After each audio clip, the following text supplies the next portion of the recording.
Welcome to the Quillette podcast. I'm your host, Jonathan Kay, a senior editor at Quillette.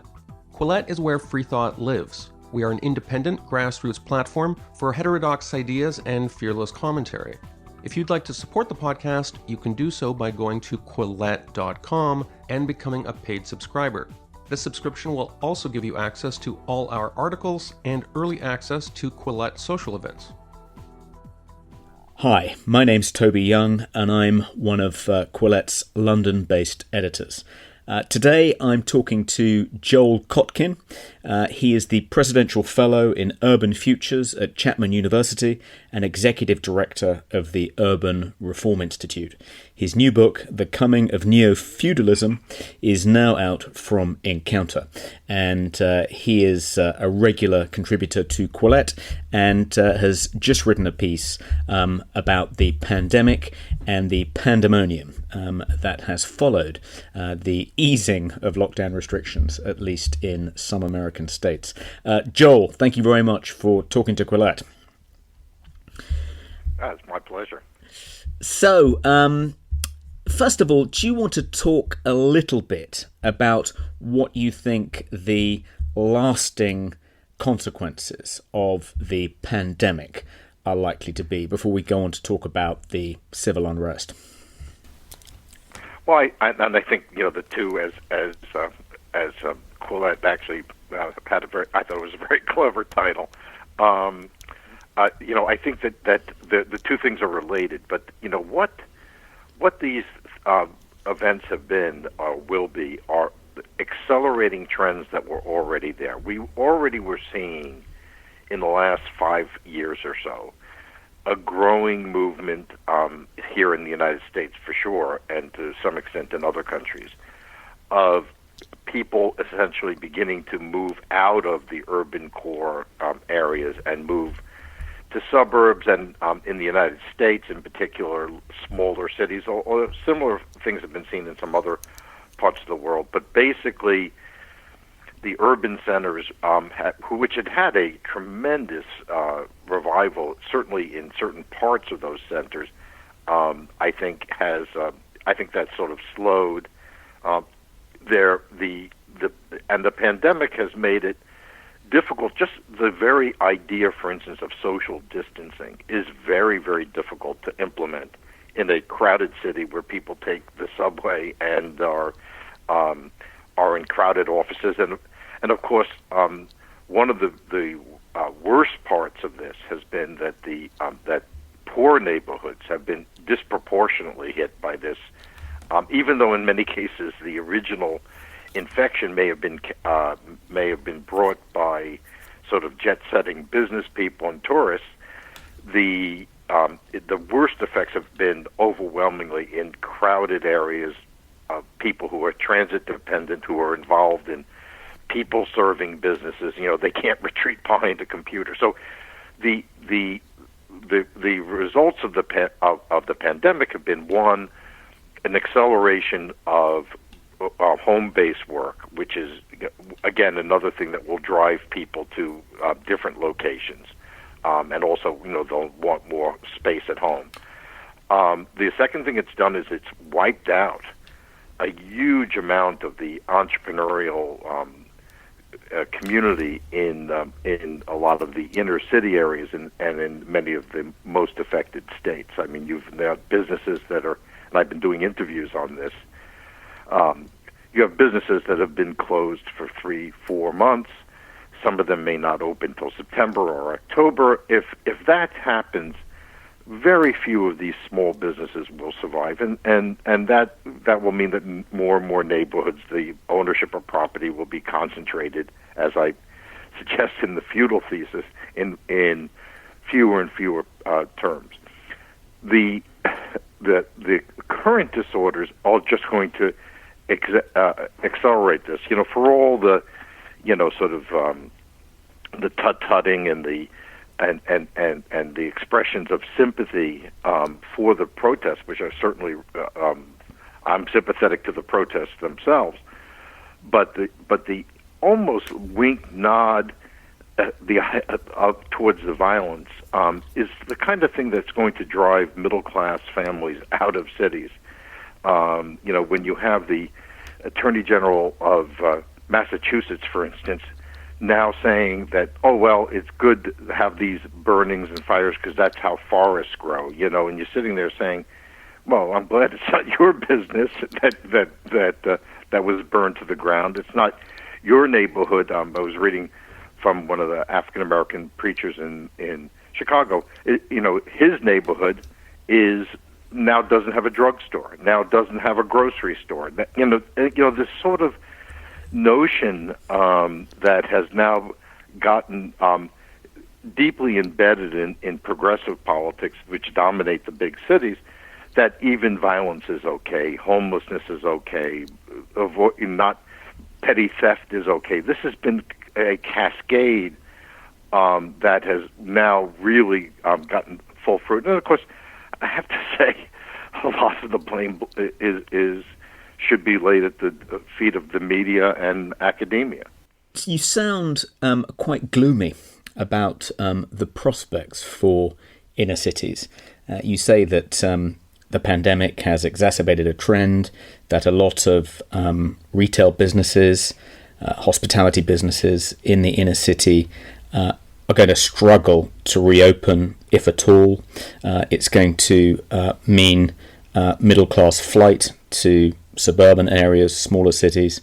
That sounds like a fairly bleak prognosis. Won't market forces mean that if there is a market for things like the drugstore in the Chicago preacher's neighborhood, that they will in due course reopen? Why should we assume that even though these businesses, the economy within inner cities is going to take a big hit, that it won't in due course recover?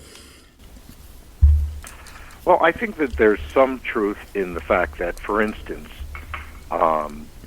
if, let's say, urban real estate prices drop, I think that may convince some people that they'll stay. I mean, my point is, I think we are going to have to be prepared for a sort of shift in inner cities. And by the way, not necessarily for the worst, but it will be different. For instance, if we look at the history of the early 20th century, cities like London, New York, Paris, they reached their peak population. They were very, very susceptible to pandemics like the Spanish flu of 1918, cholera, typhus, all sorts of problems.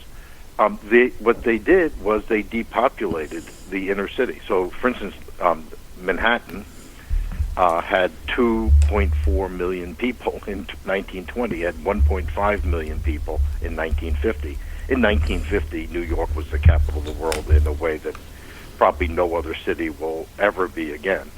I mean, it was just complete global dominance from one city. So it wasn't like New York declined. What happened was people moved. Similar things happened in London, the inner city of London, the inner city of Paris. And I think what's happened is we sort of got back into this, higher densities, and now we're seeing the, sort of the negatives of that higher density. And so I think you will see the cities find a new equilibrium. That what they have to realize is it's not doubling down on what they already have done, but finding a way to, for instance, to make cities less transit dependent, to make them more family friendly, to be and again to be somewhat less dense. I think also there will be a reinvention of the role of the central city. Many of the jobs that are there now, particularly the jobs that can be replaced by telecommuting, really don't have to be there. We're all learning how much we really can function, particularly about that 1/3 of the economy that can work remotely. I think that you really have to see that process as making it possible for more and more people who have worked in traditional industries like finance and media now are able to disperse. So I think that that's going to happen. What's going to remain, and I think H.G. Wells pointed this out about 120 years ago, is that what you're going to have a inner city which is really going to be attractive to people without children, to young people who in their early 20s. I think they're going to keep coming, and people who are wealthy enough to live in an urban environment but not be overly crowded. And so you're going to have this sort of idea of Wells talked about a place of concourse and rendezvous, a place that we'll maybe go to. We may not live there, but we go there occasionally for an event, or we go there to meet people that we work with. But it won't be the center of everything. It won't be. I think work will be more dispersed and people will be more dispersed. But I think that's sort of the key to making the inner cities more affordable and also more livable. What you're saying reminds me a bit of some of the things that the French geographer Christophe Quillette, I'm not sure if that's how you pronounce it. Oh, yeah, he's great. Yeah, so he wrote this book, The Peripheral France, in which he talked about this trend whereby there were these kind of half a dozen or so large urban centres which generate most of the wealth of the country, and they're characterised by very few middle-class people, very few middle-class families, but these large migrant populations predominantly doing poorly paid, precarious jobs in the service sector, and very rich international bankers, media pangendrums, living alongside them, cheek by jowl, with a shared political values up to a point, a belief in globalization, pro-immigration, liberal, and so forth. But what's been happening in America's cities suggests that the inequality that characterizes these modern metropolises can't be sustained in the long run, that eventually tensions between these two groups are going to blow up. Yeah, I think that's exactly right. One of the big things that we've noticed that was very different in these riots, compared, let's say, I have to admit I'm old enough to have covered the 92 riots, and actually I can even go back and at least vaguely recall the ones in the late 60s. But, basically what's very different now is in the past, you would have an incident, there would be a sort of spontaneous reaction, whether it was the Watts riots of 65 or the 92 LA riots or the riots after Dr. King was killed. Those kind of like it just happened. It was spontaneous. And then, in some points, the sort of gang and criminal elements began to take a role. But these were restricted pretty well into the inner city, and you very rarely saw the core parts of if you want to call it, the sort of glamour zone of the urban areas that you're describing. They were not hit. What's really interesting about these is that from the very beginning, Black Lives Matter, and then to some extent and of course more dangerously, the Antifa and the gangs all said, well, we don't know. Yes, we'll trash the Walgreens, let's say, in south side of Chicago, but they went almost immediately into the sort of Gold Coast areas of Chicago, when the most beautiful of all the urban regions in the world. They went after Macy's in Manhattan. And if you're a kid growing up with watching the Christmas windows at Macy's, it's quite shocking. As a native New Yorker myself, and then you saw here the tax on Beverly Hills. So, I think what's happened is that this gap has been very, very profound, and the resentment. And I wrote about this in Neo-Feudalism, the resentment of the inner city residents, let's say on the south side of Chicago, to all these yuppies who are getting tax breaks. The city is, crowing about them. Meanwhile, their neighborhoods are being destroyed. So that's part of it. The other part of it, and I'm just finishing some work on this right now, is this development of this kind of white, I guess you could almost call them an underclass, but kind of a group of young white people who, many of them college educated, but poorly employed, have take jobs that don't pay very well. They're Uber drivers or they're working at Starbucks or whatever, and have also been inculcated in the universities with very radical ideology, postmodernist kind of, bastardized Marxism, as I would see it. And so you release that force on the streets now, which we didn't see before. I mean, there were always, Socialist Workers' Party, people hanging out around these riots in the past, but nothing like now. I mean, you look at some of the attacks on stores, and very often, at least some of the perpetrators are white, and in many cases, from what I'm reading and hearing from my friends around the country, there are many African Americans, for instance, who support the protests, but don't think burning down the Walgreens in the south side of Chicago is a revolutionary act. It's interesting the role of grievance studies departments at universities and their promotion of postmodernist neo-Marxism, and whether the role that's played. Often, revolutionary moments in the history of Europe over the past 100 years plus have coincided with gluts of unemployed university graduates without many opportunities, feeling frustrated in poorly paying jobs, some cases living with their parents beyond the age they want to, and that creates a kind of a combustible climate, and they often end up leading kind of revolutionary movements. Do you think that's we're beginning to see that in contemporary America, or do you think a lot of that political energy will now be channeled into trying to get Joe Biden elected, and it'll be contained within the democratic political process? Well, I think that there'll be a sense of relief to get rid of Trump, and I think these riots may be if the pandemic didn't kill Trump, the riots will, and that's because in times like this, most Americans just want to see it stop, and they don't relish the sort of bellicose rhetoric, and they would really like somebody. It could have been George Bush, or it could have been Barack Obama, but somebody who would get, or Bill Clinton, somebody get up and sort of say something soothing. So I think there'll be that, but the demands of the left wing of the Democratic Party are almost insatiable, and I think there'll be.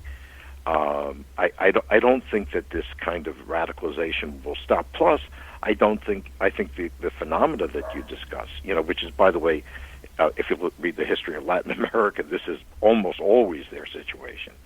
Large numbers of educated young people who, of course, may have gotten their education in something completely with no market value at all. But nevertheless, they come in. Their parents went to college. They had successful lives. They're not having them. The millennial generation and the Z's are the generation, the next generation, have some pretty bad prospects ahead of them in the immediate future, and so I think you're going to see this growth, and there's certainly no change in the mood of academia or the media. I have been frankly astounded by some of the accounts. I mean, Slate, Vox, even the New York Times.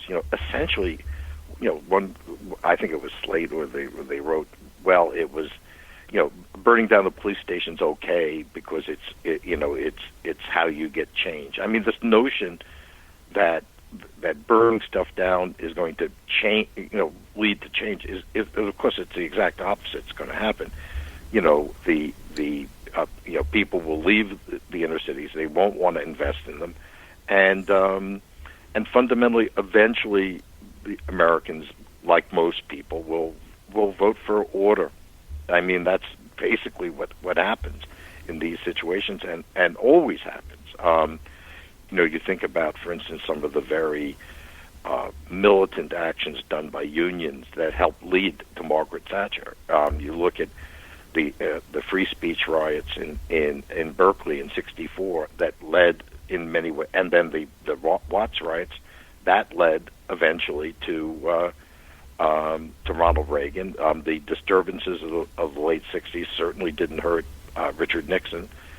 So I think there will be some unintended consequences here, but I do think that this radical trend that you're describing is so embedded now. And again, I just when I read I think it was Rolling Stone was saying, well, if you call this a riot, you're a racist. Well, what am I supposed to call it? What is this? Some glorious event. Some great fulfillment of biblical prophecy. I mean, what do you think this is? This is a riot. When people go and they go into stores and they rip off stores and they beat up people on the streets who are defending their property, and they're throwing rocks at cops and maybe shooting them in some cases, I don't necessarily see where that can be called anything but a riot. We've reached the halfway point in this Quillette podcast, and it's time for a short message from Blinkist. If you're the type of person who reads Quillette and listens to the Quillette podcast, you also might be the sort of person who reads a lot of books. But like me, you probably never have enough time to read quite as many as you'd like. And that's where Blinkist comes in. Open the Blinkist app on your phone, tablet, or browser, and suddenly you're able to read or listen to expert 15-minute summaries of popular nonfiction books. For one low price, you get unlimited access to the entire Blinkist library.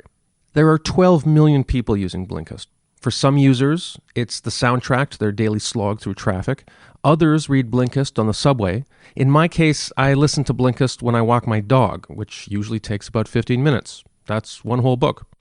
Go through the Blinkist catalog and you'll find all sorts of big brain books like Upheaval by Jared Diamond and Sapiens by Yuval Noah Harari. But they've also got those business books you see in airport swivel racks, not to mention the Communist Manifesto by Marx and Engels, and of course, 12 Rules for Life by Jordan Peterson. Right now, for a limited time, Blinkist has a special offer just for our audience. Go to Blinkist.com/Quillette.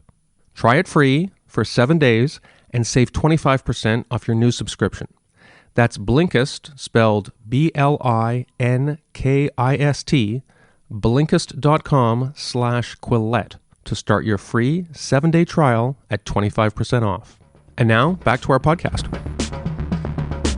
The sort of moral blindness of those people in the media who are, not merely excusing lawlessness, but effectively endorsing it as a kind of legitimate political action.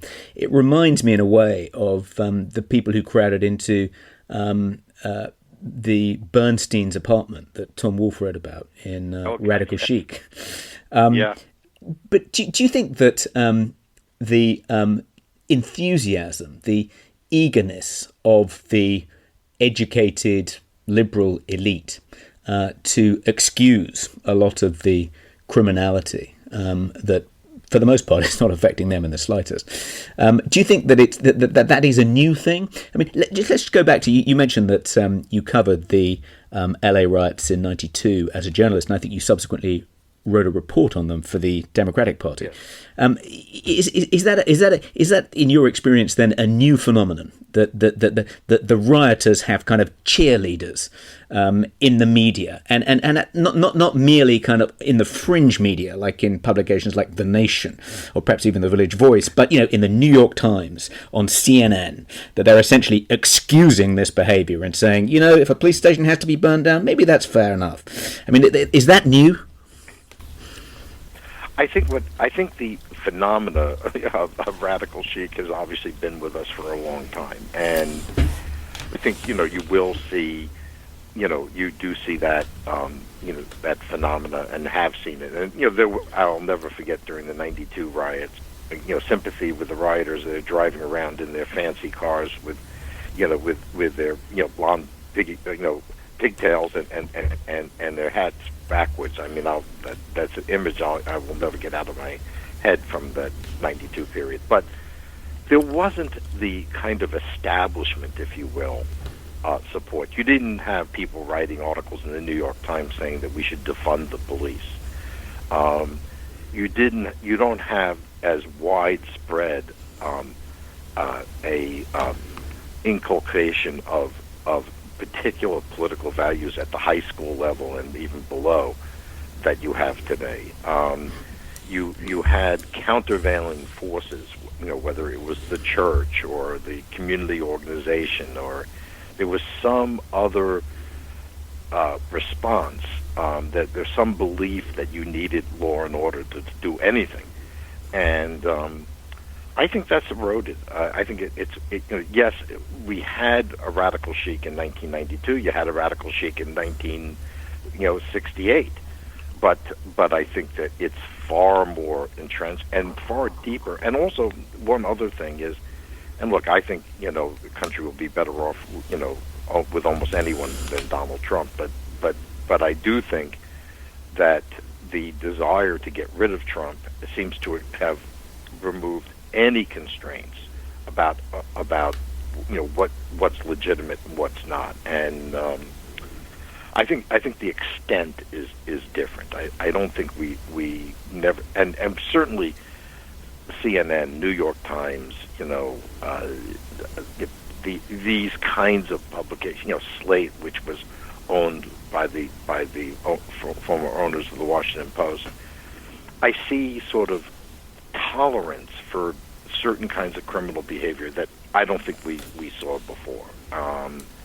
And the media itself has become so much a part of the, if you want to say, the progressive narrative, and has become to the point that 45-50% of the population, nobody believes anything they say, even if they're right.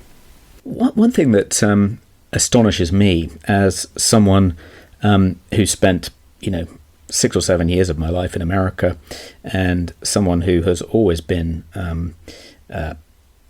always cherished America and seen America as a kind of a beacon of light in the world, and has celebrated the values of the founding fathers and believed in the values embedded in the American Constitution, is that back when I was at Harvard for a year, that was the kind of however radical people were, however progressive their politics, there was this shared belief in the values underpinning America and the American Constitution, and a shared belief that whatever problems were besetting contemporary America, however short it fell of the ideal, that was fixable. It was a perfectible society. Right. That seems to have gone, and that if someone saying the kinds of things which were absolutely mainstream 30 years ago, defending American values, defending America, claiming that there was some legitimacy to the presidency, Congress, law, the Constitution. If you say that now, you're thought to be kind of somehow morally deficient.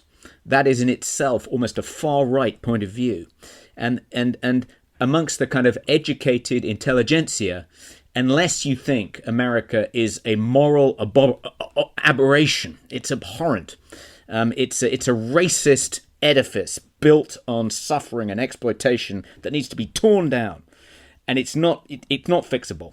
I mean, unless you have that kind of, what I would have thought back then was a radically kind of Marxist perspective, you're thought to be beyond the pale. I mean, that is extraordinary. It is, and of course you have the New York Times engaging in what is one of the great intellectual frauds of our time, which is the 1619 Project, where they basically had concocted a theory in which the entire history of the United States is based on slavery, and as if this was I mean, like as if this was some Caribbean country where 5 white people enslaved 1 million black people and exploited them till they dropped dead. Yes, we had slavery. It was a horrible thing. It was and 600,000 Americans died in the struggle to get rid of it. But the reality is that American history, like all histories, it would be like saying, the history of the United Kingdom is only what the British East India Company, and that's the only thing that ever happened. The only thing of value.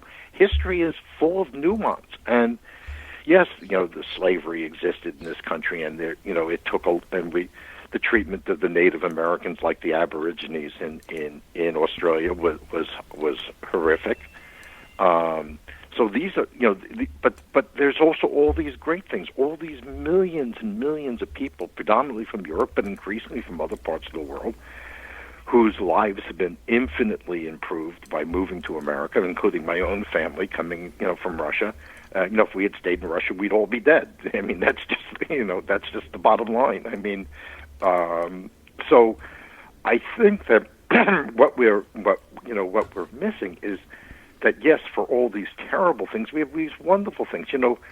Martin Luther King or Frederick Douglass they didn't denounce the core ideas of America. They just said America should live up to its ideas. That is no longer the belief system of our intelligentsia. I mean, they really think this is a horrific country. I mean, I'm amazed to hear, progressives on the one hand attacking America as racist, but defending China, which puts its Muslim population in concentration camps. You sit there and you say, well, how does that work? You can sort of understand the lack of protests about what's happening in China in the US and the prioritizing of Black Lives Matter protests. But over here, it makes even less sense, or it makes no sense at all, because why protest about racism in another country, America, and not protest about the racism which is on a far larger scale in China? Right. One thing that baffles me as an outsider is when you look at the progress that has been made in terms of eliminating racism in America over the past 60, 70 years, with the passing of various civil rights acts, the national effort to eliminate racial discrimination in the criminal justice system since the Watts riots and since the LA riots, the teaching in schools and universities about the evils of racism. And if you look at indexes of racism, such as, whether people would object to a member of their family marrying someone of a different race or someone of a different race moving in next door, racial intolerance is declining. Interracial marriage has never been higher. Racial discrimination in the labor market, in the housing market, has never been lower. I mean, no one would claim for a second that it isn't a problem and that there isn't still racism in America. But what's baffling is that as racism has declined, as this national effort to tackle America's original sin has been undertaken and has been largely successful, why has anti-racism only grown as a kind of religious force in the kind of in American society? I mean, why are people much more sensitive? Why are people so enraged now about racism when, even though there is still racism in America, there's never been less racism than there is now? It's just sort of slightly baffling. Well, it is, and I see this with people saying to me, well, single-family homes are racist because, yes, 40 years ago or 50 years ago when they built Levittown and places like that, there was attempts to, in many cases, to restrict African Americans, and by the way, other groups like Jews, from going into some of these communities. Not necessarily Levittown, but some of the other ones. But the bottom line is now African Americans have dispersed into the suburbs. There are many African American homeowners. Latino and Asian home ownership has gone up tremendously. and the interracial marriage issue, and the tolerance of interracial marriage, interracial dating, is really quite astounding. I think I always feel that if we put a time capsule of today and what race relations were in the United States today, how much the role that African Americans, Latinos, and Asians play in our society compared to what was the case 40, 50 years ago, I think somebody, if you had that time capsule and and then you blasted it back to 1965, people would be astounded. I mean, I'm old enough to remember driving down to Virginia with my parents to go to Williamsburg and seeing colored-only hotels. I'd never seen it before because we didn't have that in New York. So we have made enormous progress, particularly, by the way, in the southern United States. The southern United States is actually, in the studies that we've done at the Urban Reform Institute, actually have done better in the South than they've done in the North. Actually, the cities like New York and Boston and San Francisco are actually most unequal by race of any cities in the country. So, what I think tends to happen is the sort of racial dialogue we have now is not talking about economics as much as it's talking about attitudes and culture, because, frankly, the gentry left is perfectly happy with a hierarchical situation as long as everybody says the right thing. One of the things I've noticed when discussing this issue with people and pointing to these various metrics by which America and other countries have become less racist over the past 50, 60, 70 years, is that they will rather than engage on that territory, they'll say, well, yeah, but look at the history. Historically, people of color have been victims of terrible injustice. Right. And well, yeah, of course, but if nothing you can do, if there is no way to make amends, if we can't eliminate that injustice in contemporary society, or do the best we can to do that, if that doesn't make any difference, if the stain of the historical record is always going to essentially corrupt and contaminate the present, then there's nothing we can do. I mean, you can never escape that history. Well, it's part of, it's again, I would make this point to vis-a-vis neo-feudalism. It has become a original sin that cannot be ever erased. Human beings in the Middle Ages were considered to be evil, well, in many ways, both on the race issues, and there are some other, issues like climate. Humans are seen as the primary problem, and there is not this idea that you can actually work your way towards a better solution. So it's a sort of a hopeless standard, because the real progress, frankly, is being made in people's friendships, who they go to school with, who they date, what plays they go to, what books do they read, what movies do they watch, what TV shows do they watch, what these other more subtle, what my friend Sergio Munoz calls the multiculturalism of the streets. The actual, go into a pub and you'll see, the Indian guy having drinks with the guy whose family's from the West Indies, with somebody whose family's been in England for 2,000 years. I mean, in other words, this is what is great in America, and in other countries too, but particularly here in America. This melding of various races and people of different backgrounds, it happens every day. And as you point out, we're doing the most intimate thing. We're marrying people from these other racial groups. We're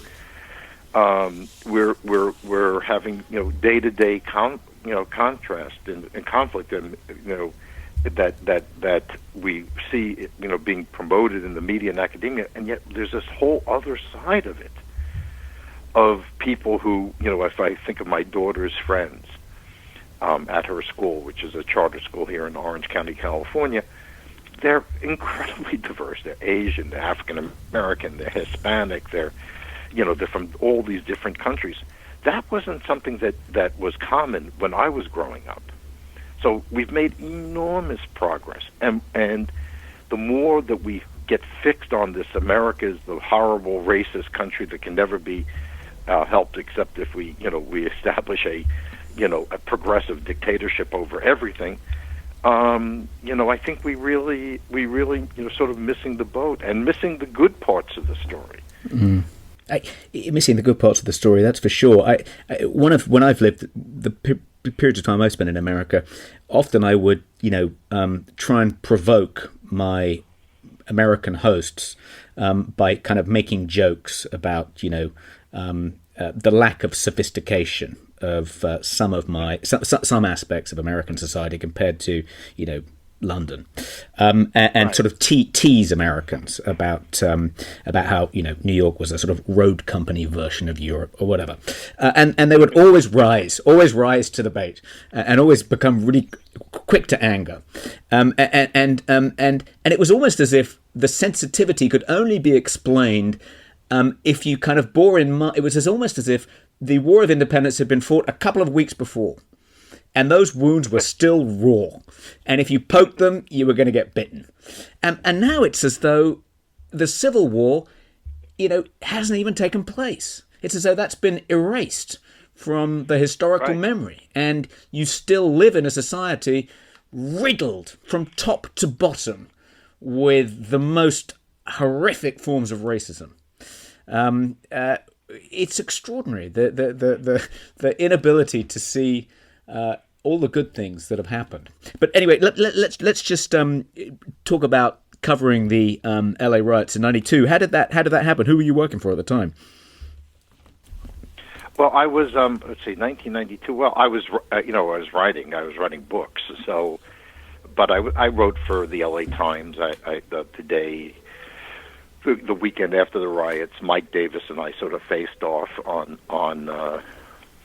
what the riots meant, and so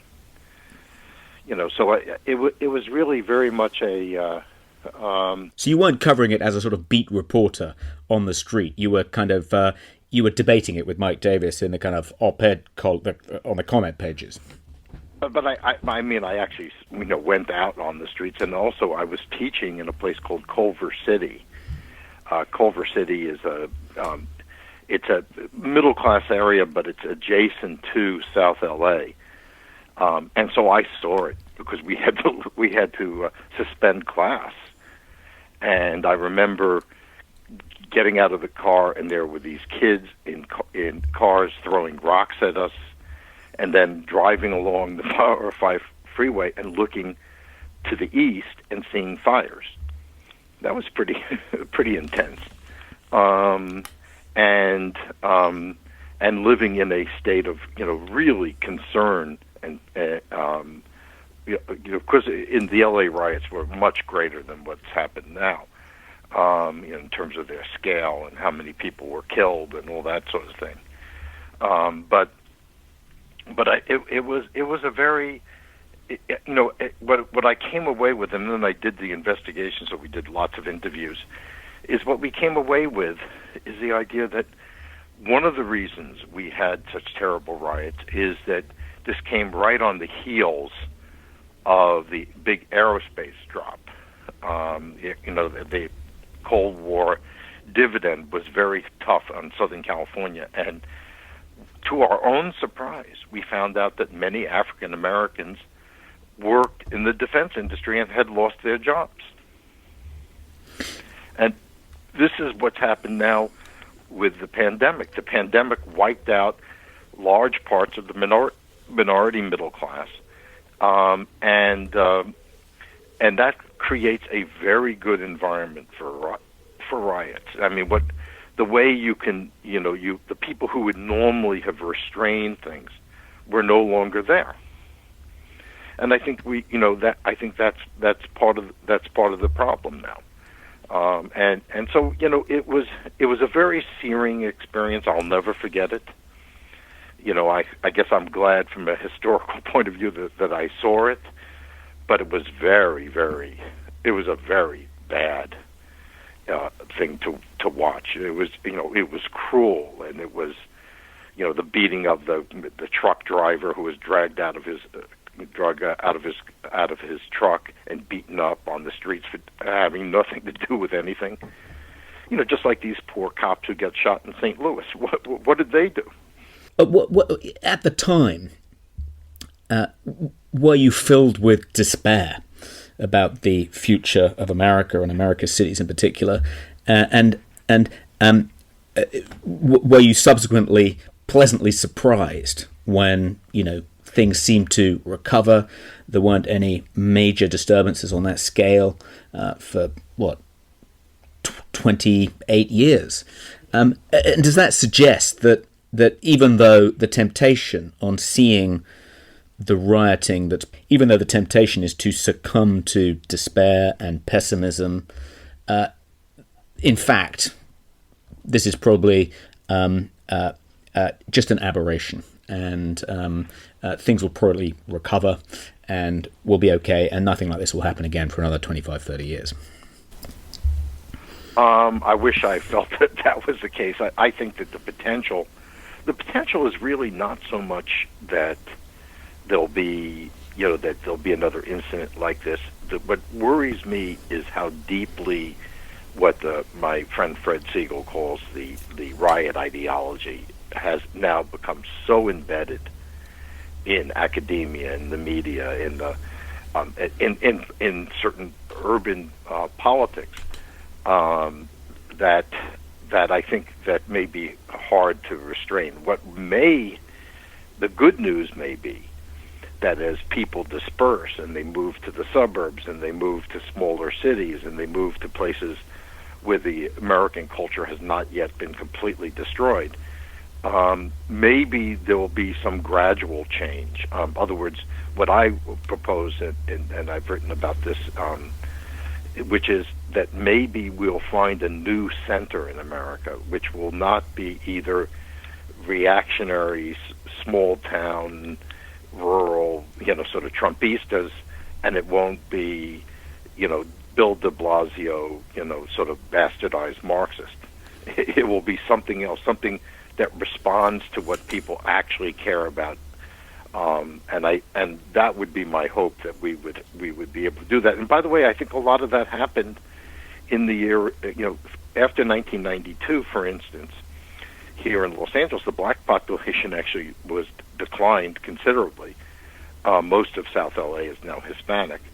But many African Americans, they moved to Phoenix, they moved to Las Vegas, they moved to Texas, they moved, if they had family in the South, very often they moved back to the South. And they actually, in many cases, did much better. And so, what I'm hoping is that as people begin to move and change in their own lives, they will sort of begin to sort of discover that actually this isn't such a bad country to be in. I mean, it's a very difficult thing. If you're a racial minority, gone to poor schools where there are very few good-paying jobs around, it's very hard to be optimistic about the future. I think that if people begin to say, well, there are other places for me to go, there are other things I can do, I can move somewhere else, I can go to a different part of the country. Hopefully that will change things over time. I think we're going to have a very difficult transition in the next 10 years in this country, going from this bifurcation between this hard left inner city kind of world, which is incredibly economically unequal, and a more egalitarian, more dispersed, more property ownership kind of paradigm, which I think we really enjoyed some of that during both the Clinton and Bush years.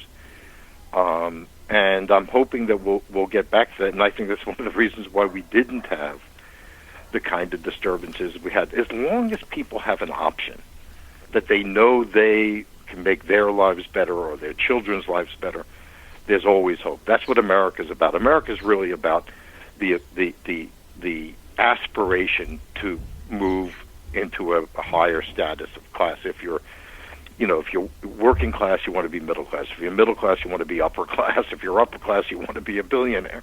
That's what America's about. America is about aspiration. And when we lose aspiration, then we become just a big, crappy version of Europe, without the sophistication and the good food.